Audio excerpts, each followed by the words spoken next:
राधे राधे दोस्तों, जय माता दी। आज मैं आपको बताऊंगी क्या एकादशी के दिन तुलसी की सूखी लकड़ी से हवन किया जा सकता है और हवन करने की सही विधि क्या है। 25 जून को निर्जला एकादशी है, तो हम जो है एकादशी के दिन तुलसी की सूखी लकड़ी से हवन करेंगे, क्योंकि इस हवन को करने से घर में सकारात्मकता आती है और भगवान विष्णु की कृपा भी बनी रहती है। धार्मिक मान्यताओं के अनुसार एकादशी भगवान विष्णु को समर्पित होती है और माता तुलसी भी भगवान विष्णु को अति प्रिय हैं। इसलिए एकादशी के दिन आप जो है तुलसी की सूखी लकड़ी तोड़ के रख लीजिएगा, और इससे हवन अगर आप करते हैं तो इसे बहुत ही ज़्यादा शुभ माना जाता है। इस चीज़ का आपको विशेष ध्यान देना है कि आप जब भी तुलसी की लकड़ी से हवन करते हैं तो हवन के लिए आपको सूखी लकड़ी ही लेनी है। कभी भी आपको हरी लकड़ी का इस्तेमाल नहीं करना है, यानी कि हरी तुलसी की लकड़ी का इस्तेमाल नहीं करना है। इसे शुभ नहीं माना जाता, इससे दोष लगता है। तो जो भी तुलसी की लकड़ी सूखी है उससे ही आपको यहाँ पे हवन करना होता है। अब जो है मैं आपको यहाँ पे हवन करके दिखा रही हूँ।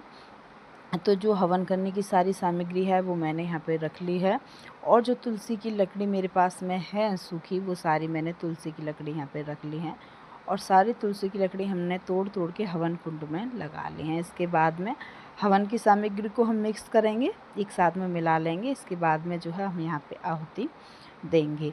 याद रखें कि एकादशी वाले दिन अगर आप पूजा करते हैं तो चौकी वगैरह लगाने के बाद में आप जो है यहाँ पे हवन कीजिएगा। और हवन जब आप करेंगे तो आपको जो है आहुति जब आप देंगे तो आपको भगवान विष्णु का मंत्र बोलना है। तो जो भी मंत्र आप पे आता हो वो मंत्र आप बोलिएगा, जैसे ओम नमो भगवते वासुदेवाय नमः। इन मंत्रों को बोलते हुए, इनका जाप करते हुए आज जो है आप यहाँ पे आहुति दे दीजिएगा। सामग्री से आहुति आपको यहाँ पे देनी है, घी से आहुति आपको यहाँ पे देनी है। तो जितनी भी बार आप आहुति देंगे तो आपको मंत्र का जाप करना है। जैसे 5 बार अगर आप आहुति देते हैं तो 5 बार मंत्र बोलिएगा, 7 बार आहुति देते हैं तो 7 बार मंत्र बोलिएगा। तो जो भी मंत्र आप पे आता है भगवान विष्णु का, ओम विष्णुवे नमः, ये मंत्र भी होता है, इसे भी बोल के आहुति दे सकते हैं। ठीक है, इस प्रकार से जो आप यहाँ पे हवन कर सकते हैं तुलसी की सूखी लकड़ी से।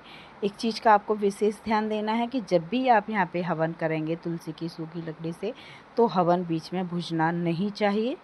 आप जब भी हवन करें तो आप जो है पूरी अपनी श्रद्धा भक्ति भाव के साथ हवन कीजिएगा। आपका हवन बीच में नहीं बुझना चाहिए। जब आपका हवन पूरा हो जाए उसके बाद में भगवान विष्णु से परिवार के सुख, समृद्धि और कल्याण की प्रार्थना करें। माना जाता है कि श्रद्धा और भक्ति से किया गया हवन पुण्य प्रदान करता है। तो आप जो है इस प्रकार से अपने घर में तुलसी की सूखी लकड़ी से हवन कर सकते हैं। और अगर आप इस हवन को अपने घर में करते हैं, अगर एकादशी वाले दिन करते हैं, तो आपके घर में सकारात्मकता आती है और भगवान विष्णु की कृपा बनी रहती है। एकादशी वाले दिन आप जो है एक दीप दान भी कर सकते हैं तुलसी की सूखी लकड़ी से, या फिर हवन भी कर सकते हैं।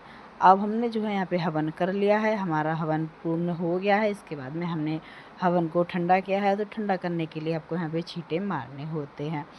हवन हो गया है, हम यहाँ पे हाथ जोड़ लेंगे और पूजा में रही हुई गलतियों की क्षमा याचना कर लेंगे। जो भी गलती हमसे हो जाती है तो उससे जो हम यहाँ पे क्षमा मांग लेंगे।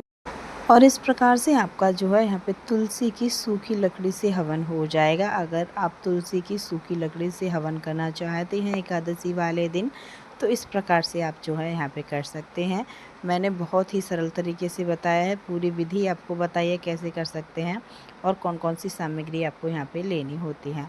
अगर आप सबको हमारी यह जानकारी अच्छी लगी हो तो हमारे चैनल को सब्सक्राइब करके वीडियो को लाइक कमेंट शेयर जरूर कर दीजिएगा। 25 जून की एकादशी है, आप इस दिन जो है इस हवन को करके भगवान विष्णु का आशीर्वाद प्राप्त कर सकते हैं और अपने घर में सकारात्मकता ला सकते हैं।